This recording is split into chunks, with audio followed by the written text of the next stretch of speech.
Əziz uşaqlar, əziz valideynlər, əgər bildiyimiz ifalar varsa, düşünürəm ki, çoxumuz biləcəyik, amma bir yerdə söyləyirik. Özüm kimi vüqarlıdır uca dağları,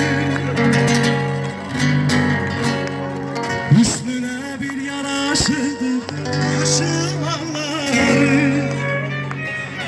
Bizimle bir başlamıştır güzel çağları.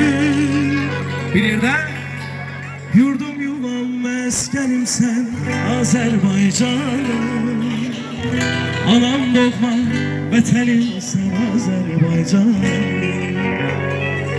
Yurdum yuvam meskenim sen Azerbaycanım, anam doğma vatanım sen Azerbaycanım.